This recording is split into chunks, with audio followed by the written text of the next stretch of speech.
Hi friends, ഇന്ന് നമ്മൾ try ചെയ്യുന്ന ചമ്മന്തിപ്പൊടിയാണ്. Welcome to my channel Masala memories. ആവശ്യമുള്ള ഐറ്റംസ്: ഒരു 15 ചെറിയ ഉള്ളി, കുരുമുളക്, ഇഞ്ചി, ചെറുനാരങ്ങയുടെ വലുപ്പത്തിൽ പുളി, കുറച്ച് കറിവേപ്പില, കായപ്പൊടി, കായം പൊടിച്ചതാണ് പൊടിച്ചാണ് എടുത്തത്, ഉപ്പ്, മുളക് പൊടി, പിന്നെ അതിന് ഒരു ഗ്ലാസ് ഉഴുന്ന് നമുക്ക് ആവശ്യമുണ്ട്. അതുപോലെ തന്നെ ഞാൻ 3 തേങ്ങ, ഉണക്ക തേങ്ങയാണ് ഇവിടെ എടുത്തിരിക്കുന്നത്. അത് കട്ട് ചെയ്ത് പീസാക്കി നമുക്ക് മിക്സിയിലിട്ട് അടിച്ചെടുത്ത് വറുത്തെടുക്കണം. അങ്ങനെ ഇത്രയും ഐറ്റം വേണം നമുക്ക് ചമ്മന്തിപ്പൊടി തയ്യാറാക്കാൻ. ഞാനിവിടെ ഗ്യാസ് കത്തിക്കുകയാണ്. ആദ്യം നമ്മൾ ചെയ്യേണ്ടത് ഉഴുന്ന് പരിപ്പ് ഫ്രൈയിങ് പാനിലിട്ടു.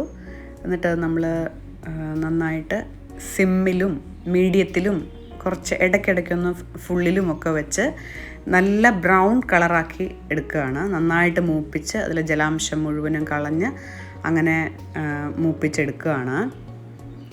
ഇതിപ്പോൾ നന്നായിട്ട് മൂത്തിട്ടുണ്ട്. ഞാൻ ഗ്യാസ് ഓഫ് ചെയ്തു. അതൊന്ന് ആറിയതിന് ശേഷം നമ്മൾ മിക്സിയിലേക്ക് ട്രാൻസ്ഫർ ചെയ്ത് ഇത് ആദ്യമേ പൊടിച്ച് വെക്കണം. നല്ല ഫൈൻ പൗഡറായിട്ട് പൊടിക്കേണ്ട ആവശ്യമില്ല. അത് ആദ്യം ഒന്ന് ഞാൻ മിക്സിയിൽ അടിച്ച് നോക്കിയപ്പോൾ പൊടിഞ്ഞിട്ടുണ്ടായിരുന്നില്ല. പിന്നെ ഒന്നുകൂടെ എനിക്കത് പൾസ് ചെയ്യേണ്ടി വന്നു. അങ്ങനെ ഞാൻ 2-3 തവണയായിട്ട് അങ്ങനെ ഉഴുന്ന് പരിപ്പ് പൊടിച്ചെടുത്തു. ഇപ്പോൾ ഒരു ചെറിയ തരിയോടുകൂടി അത് പൊടിച്ചെടുത്ത് നമ്മൾ മാറ്റി വയ്ക്കുകയാണ്. ചെറിയ തരിയുണ്ട്, നമ്മൾ തന്നെ തൊട്ട് നോക്കി ആ തരിതരിപ്പോടുകൂടി, ഫുൾ ഫൈൻ പൗഡർ ആവരുത്, അങ്ങനെ എടുത്ത് അവിടെ മാറ്റി വെച്ചു. എന്നിട്ട് നാളികേരം കുറേശ്ശെ 2-3 ട്രിപ്പായിട്ട് നാളികേരം ഞാൻ അരിഞ്ഞെടുത്തതായിരുന്നല്ലോ. അത് ഉണക്കത്തേങ്ങയായിരുന്നു. 3 മീഡിയം സൈസ് തേങ്ങയായിരുന്നു. അത് പൊടിച്ച് മിക്സിയിൽ ഒരു 3-4 തവണയായിട്ട് പൊടിച്ച് എടുത്ത് നമ്മൾ അതേ പാനിൽ തന്നെ, ഫ്രൈ പാനിൽ തന്നെ നമുക്ക് ഉപയോഗിക്കാം. അതിനകത്ത് അത് ട്രാൻസ്ഫർ ചെയ്തു. ഗ്യാസ് ഓൺ ചെയ്തിട്ടില്ല. നമുക്കിതിനോടൊപ്പം തന്നെ അരിഞ്ഞു വെച്ച ഉള്ളി, കറിവേപ്പില, ഉള്ളി ഒരു 15 എണ്ണം, 100 ഗ്രാം എന്ന് പറഞ്ഞാൽ 15 എണ്ണത്തോളം ആയിട്ടുണ്ട്. കുരുമുളക്, കറിവേപ്പില, ഇഞ്ചിയും ചെറിയ ചെറിയ പീസായിട്ട് ഞാൻ കട്ട് ചെയ്ത് വെച്ചു. ഇതെല്ലാം കൂടെ നമുക്ക് ഒന്നിച്ചിട്ട് വറുത്ത് എടുക്കണം. ഇതാണ് ചമ്മന്തിപ്പൊടിയിലെ ഏറ്റവും വലിയ ടഫ് പാർട്ട്. പക്ഷെ നമുക്കത് ദീർഘനാൾ കേട് കൂടാതെ സൂക്ഷിക്കണമെങ്കിലും വിദേശത്തേക്കൊക്കെ കുട്ടികൾ പോകുമ്പോൾ അവർക്ക് കൊടുത്തു വിടാനും ഒക്കെ അതിനാണല്ലോ മെയിനായിട്ട് നമ്മളിത് ഉപയോഗിക്കുന്നത്. അപ്പോൾ ചമ്മന്തിപ്പൊടി കേടുകൂടാതിരിക്കാനും ഒക്കെ ആയിട്ട് നമ്മളിത് വറുത്ത് നല്ല ഫ്രൈ ചെയ്ത് തന്നെ എടുക്കുക. ഒരു ഗ്യാസ് സിമ്മിലും മീഡിയത്തിലും ഇടയ്ക്കിടയ്ക്ക് ഹൈയിലും ഒക്കെ വെച്ച് ഞാൻ സമയമെടുത്തു. എനിക്കിതൊരു 10-25 മിനിറ്റ് എടുത്തു. ഈ 3 തേങ്ങ, മീഡിയം സൈസ് തേങ്ങ ഈ പരുവത്തിനാക്കി എടുക്കാനായിട്ട് നന്നായിട്ട് വറുത്തിട്ടുണ്ട്. ഇപ്പോൾ ഈ വറുത്തത് ഇതിപ്പോൾ ആയിട്ടുണ്ട്. ഓഫ് ചെയ്തു. ഈ ചൂടോടുകൂടി തന്നെ ആ 3 സ്പൂൺ ചില്ലി പൗഡർ, അത് കാശ്മീരി പൗഡർ ഇല്ല, നല്ല എരിവുള്ള പൗഡർ, മുളക് പൊടി തന്നെയാണ്.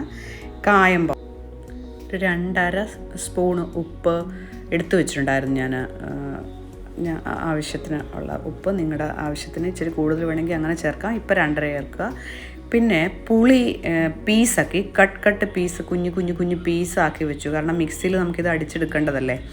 കൊച്ചു പീസാക്കി വെച്ചിരുന്ന പുളി ഇതെല്ലാം കൂടെ മിക്സ് ചെയ്തിട്ട് ഇതിനോടൊപ്പം തന്നെ നമ്മൾ നേരത്തെ വറുത്ത് മിക്സിയിൽ അടിച്ച് വെച്ചിരുന്ന ഉഴുന്ന് പരിപ്പും കൂടെ ഇതിനകത്തോട്ട് മിക്സ് ചെയ്യുകയാണ്.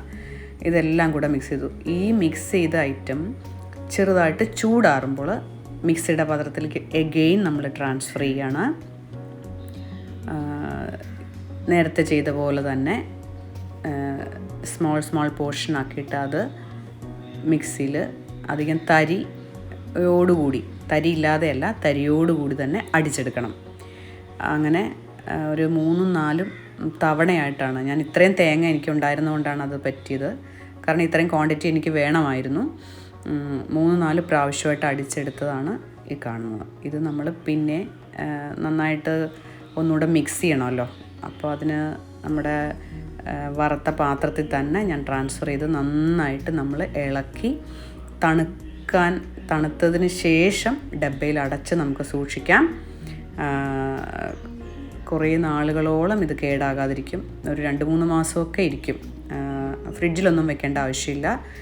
തൈരും ചോറും ചമ്മന്തിപ്പൊടി മാത്രം മതി ചോറുണ്ണാൻ. എല്ലാവരും ട്രൈ ചെയ്യുക.